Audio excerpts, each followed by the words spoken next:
Hello guys, welcome to anime review Telugu. ఒకవేళ లూఫీని world government పట్టుకొని same years లాగా execution చేస్తే తనని సేవ్ చేయడం కోసం ఎవరు వస్తారు? దీంతో వన్ పీస్ వరల్డ్ మొత్తం షేక్ అయిపోతుంది. బట్ వీడియోని ఎక్స్ప్లెయిన్ చేసే ముందు ఈ వీడియోని లాస్ట్ వరకు చూసి మా ఛానల్కి సపోర్ట్ చేయండి గైస్. ఇక లేట్ చేయకుండా వీడియోని స్టార్ట్ చేద్దాం. సో ఫైనల్ వార్లో లూఫీ ఆర్మీ చాలా పవర్ఫుల్గా ఉంటుంది. స్టార్స్కి వరల్డ్ మొత్తం చాలా మంది ఫ్రెండ్స్ ఉన్నారు. అలాగే ఒక ఎంపరర్ కూడా ఉన్నాడు. సో లూఫీ డేంజర్లో ఉన్నాడని తెలిస్తే వాళ్ళు తప్పకుండా హెల్ప్ చేయడానికి వస్తారు. ఒకవేళ ఆ గ్రూప్స్ బ్యాటిల్ ఫీల్డ్ లో ఫైట్ చేయకపోయినా పొలిటికల్ పవర్, ఇన్ఫ్లుయెన్స్, రీసెర్చ్ తో సపోర్ట్ ఇలా చాలా రకాలుగా హెల్ప్ చేయొచ్చు.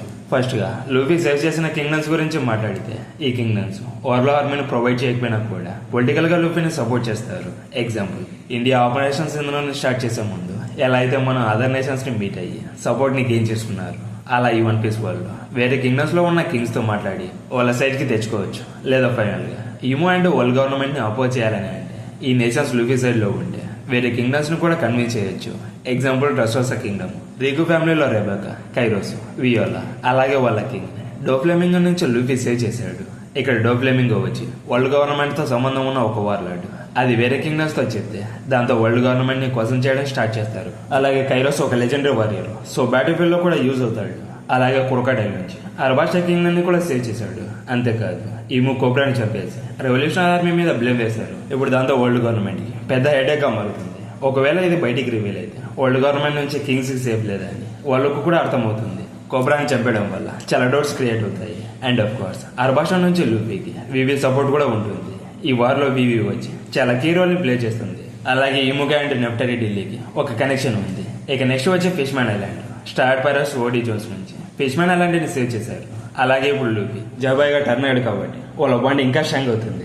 బికాస్ జాబాయ్కి ఫిష్మ్యాన్ ఐలాండ్ తో చాలా డీప్ కనెక్షన్ ఉంది. కానీ ఇక్కడ మోస్ట్ ఇంపార్టెంట్ థింగ్ వచ్చి షిరోషి. ఇక్కడ షిరోషి వచ్చి జస్ట్ ప్రిన్సెస్ మాత్రమే కాదు, ఒక ఏన్షియంట్ వెపన్ కూడా. అలాగే తన షీకింగ్స్ ని కూడా కంట్రోల్ చేయగలదు.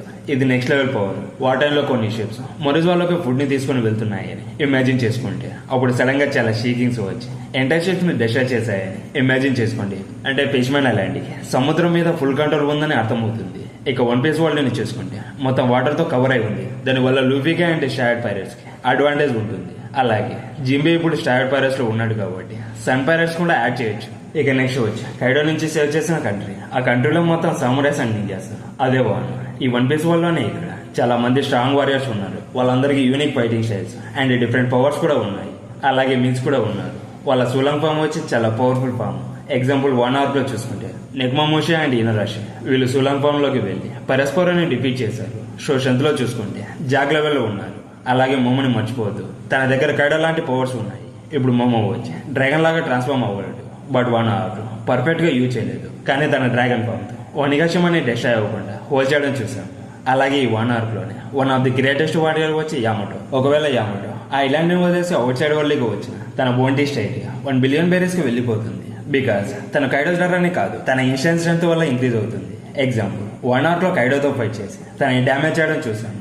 సో తన పవర్ లెవెల్స్ వచ్చి ఇన్సేన్ లో ఉన్నాయి. అలాగే వానో వచ్చి పోనోగ్లిఫ్స్ యొక్క ఆర్జిన్ ప్లేస్ కాబట్టి వాటిని రాజాకి హెల్ప్ చేయగలిగాడు. సో వానోలో ఉన్న చాలా మందికి వాటిని రీచ్ చేయడం పాసిబుల్ అయ్యే ఛాన్స్ ఉంది. అలాగే కైడోస్ వెపన్ ఫ్యాక్టరీస్ కూడా అక్కడే ఉన్నాయి. సో వనలో ఉన్న పీపుల్స్ వాటిని డెస్ట్రాయ్ చేయాలని అనుకుంటున్నారు. బట్ వాటిని డెస్ట్రాయ్ చేయకుండా ఫైనల్ వార్ లో వాటిని వాడుకొని వెపన్స్ అందిస్తే చాలా హెల్ప్ అవుతుంది. అలాగే సిపిరియన్ స్టోన్స్ కూడా వనలో నుంచి వస్తాయి. ఇవి డెవిల్ ఫ్రూట్ యూజర్స్ కి అగైనెస్ట్ గా యూజ్ అవుతాయి. ఈ స్టోన్స్ వల్ల అపోనెంట్స్ మీద వాళ్ళ డెవిల్ ఫ్రూట్ పవర్స్ ని యూజ్ చేయలేరు.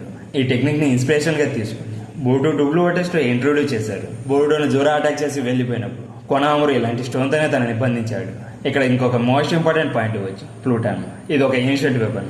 ఇది కూడా 1 hour లో ఉంది. ఇప్పుడు లూఫీ వైపు పోసాడన్ అండ్ ప్లూటాన్ అనే 2 ఏన్షియంట్ వెపన్స్ ఉన్నాయి. దాంతో వార్ మొత్తం వాళ్ళ వైపుకి టర్న్ అయిపోతుంది. ఇక జునేసియాని మర్చిపోవద్దు. సెంచరీస్ నుంచి ఒక సిటీని ఫుల్ స్ట్రెంత్ తో తన మీద పెట్టుకొని తిరుగుతూ ఉన్న మాస్టర్ 800 years నుంచి ఆ సిటీని కంటిన్యూగా క్యారీ చేస్తూనే ఉన్నాడు. జాక్ని అండ్ వాళ్ళ షిప్ ని జస్ట్ ఒక స్వింగ్ తోనే డెస్ట్రాయ్ చేశాడు. నెక్స్ట్ కోజా పైరట్స్ అండ్ బోవా యాంకాక్ ఇప్పుడు వరల్డ్ గవర్నమెంట్ వచ్చి వార్లార్డ్స్ ని రిమూవ్ చేశారు. తను ఇప్పుడు పైరేట్ అయిపోయింది. లూఫీకి హెల్ప్ చేయకుండా తను అస్సలు ఉండలేదు. బోవా యాంకాక్ కరెంట్ బౌంటీ వచ్చి 1.659 billion బేరీస్ అండ్ కోజా ట్రైబ్స్ కూడా ఒక లెజెండరీ రేస్. సో వాళ్ళు చాలా పవర్ఫుల్ అని వరల్డ్ గవర్నమెంట్ వాళ్ళని వార్లార్డ్ గా డిక్లేర్ చేశారు. నెక్స్ట్ వచ్చే జర్మా కింగ్డమ్. ఓల్గే కార్లో సాంజీని బిగ్ బాంబ్ నుంచి సేవ్ చేశాడు కదా, అందుకు సాంజీ వాళ్ళ ఫాదర్ హెల్ప్ చేయడానికి పాసిబిలిటీ ఉంది. జర్మాతో సూపర్ సోల్జర్స్ వస్తారు. అలాగే సైంటిఫిక్ టెక్నాలజీ కూడా వస్తుంది. దానివల్ల స్టాయర్స్కి మంచి టాక్టికల్ అడ్వాంటేజ్ కూడా ఉంటుంది. అలాగే వైట్ బియర్డ్ మాట కోసం మార్కో హెల్ప్ చేయడానికి వస్తాడు. అండ్ రెడ్ హెయిర్ అండ్ స్పైరెట్ కూడా లూఫీ కోసం వస్తారు. బికాజ్ వాళ్ళకి లూఫీ అంటే ఎంత ప్రేమ నేను మాటల్లో చెప్పలేను, అది మీకు కూడా బాగా తెలుసు. అలాగే స్కయోపే గురించి మాట్లాడాలంటే మనం షాండోరాన్స్ కూడా ఇన్వాల్వ్ చేయొచ్చు. లూఫీ ఎనల్ని డిఫీట్ చేసి స్కయోపియాలోని పీపుల్స్ని సేవ్ చేశాడు. ఇప్పుడు వాళ్ళ రుణాన్ని తీర్చుకునే ఒక దారి దొరికింది. బట్ ఈ ఫైనల్ వార్లో ఇంకో గ్రూప్ని చూడాలని అందరూ ఎంతగానో వెయిట్ చేస్తున్నారు. వాళ్ళే ఎల్బో జీన్స్, వాళ్ళ పవర్ అండ్ స్ట్రెంత్ని little garden arc, Enies Lobby arc, అలాగే ఎగ్గెట్ ఐలాండ్ ఆర్ట్ మనం ఆల్రెడీ చూసాము. ఇక్కడ ఎల్బాలో వచ్చి నెక్స్ట్ లెవెల్ పవర్ఫుల్ వారియర్స్తో ఫిల్ అయిపోయి ఉంది. జైంట్ వారియర్ పైరట్స్ కెప్టెన్ అయిన డోరే అండ్ బ్రాగిని చూడండి. ఈ ఇద్దరు 100 years నుంచి ఫైట్ చేసుకుంటూ ఉన్న వారియర్స్. బట్ దానికి ముందు వాళ్ళకు ఒక లెజెండరీ పైరట్ కూడా ఉండేది. వాళ్ళ రాష్ట్రంతోనే ఎంటైర్ వరల్డ్ ని షేక్ చేశారు. వాళ్ళని డిఫీట్ చేయడం అంటే జోక్ కాదు. ఎగ్గెట్ ఐలాండ్ లో వాళ్ళు లూఫీకి హెల్ప్ చేయడానికి వచ్చినప్పుడు మెరూన్స్ తో ఫైట్ చేస్తున్నట్టు లేదు, ఏదో యాన్స్ తో ఫైట్ చేస్తున్నట్టు ఈజీగా వాళ్ళతో ఫైట్ చేశారు. దానివల్ల డోరే అండ్ బ్రాగిస్ బంటి వచ్చి 100 millions నుంచి 1.8 billion బెరీస్ కి జంప్ అయ్యాయి. అది చిన్న విషయం కాదు. అలాగే లూఫీ వాదాన్ని మర్చిపోయాం. లూఫీని సేవ్ చేయడానికి వస్తాడా? ఖచ్చితంగా వస్తాడు. బికాస్ వన్ పీస్ స్టార్టింగ్ లోనే లూఫీని సేవ్ చేయడం చూసాం. డ్రాగన్ లూఫీని సేవ్ చేయడానికి ఖచ్చితంగా వస్తాడు. అలాగే తనతో పాటు రెవల్యూషనరీ ఆర్మీ కూడా వస్తుంది. ఇంకా ఎవరైనా మిస్ చేస్తే కామెంట్ సెక్షన్ లో చెప్పండి గైస్. ఈ వీడియో మీకు నచ్చినట్లయితే please subscribe my channel. Next మరిన్ని అన్ని వీడియోస్ తో మళ్ళీ కలుద్దాం. Until then bye. బోరుటో మళ్ళీ టైం లైన్ చేంజ్ చేశాడు మామ. బట్ ఈసారి బ్యాడా స్టైల్లో చాలా మాస్గా చేంజ్ చేశాడు. ఈ వీడియోలో మనం బోరుటో ఎలా టైం లైన్ని చేంజ్ చేశాడు, దానివల్ల ఫ్యూచర్లో ఎలాంటి ఇంపాక్ట్ పడుతుందని ఎక్స్ప్లెయిన్ చెబుతున్నాను. ఈ వీడియోను లాస్ట్ వరకు చూసి లైక్, కామెంట్ అండ్ మీ ఫ్రెండ్స్కి కూడా షేర్ చేసి మా ఛానల్కి సపోర్ట్ చేయండి. అలాగే డిస్క్రిప్షన్ అండ్ కామెంట్ బాక్స్లో ఇన్స్టాగ్రామ్ పేజ్ని లింక్ పెట్టాను. అందులోని వీడియోస్ని చూసి నచ్చితే ఫాలో అవ్వండి మామ. ఇక లేట్ చేయకుండా వీడియోని స్టార్ట్ చేద్దాం. సో సునగాకరే ఆర్క్ ఆల్మోస్ట్ ఫినిష్ అయిపోతుంది. ఇప్పుడు బొరుటో టూ బ్లూ వర్టెక్స్ వచ్చి అనదర్ బిగ్ స్టోరీలోకి ఎంటర్ అవుతుంది. అయితే ఈ ఆర్క్ మీకు ఎలా అనిపించింది? బట్ నాకైతే అంత ఎక్స్ట్రాడినరీగా అనిపించలేదు. అలాగని బాగలేదని చెప్పలేను. ఓవరాల్గా యావరేజ్ అనిపించింది మామ. ఫైనల్లీ రైట్ టైంలో ఈ ఆర్క్ ఫినిష్ అయిపోవడము నాకు చాలా హ్యాపీగా ఉంది.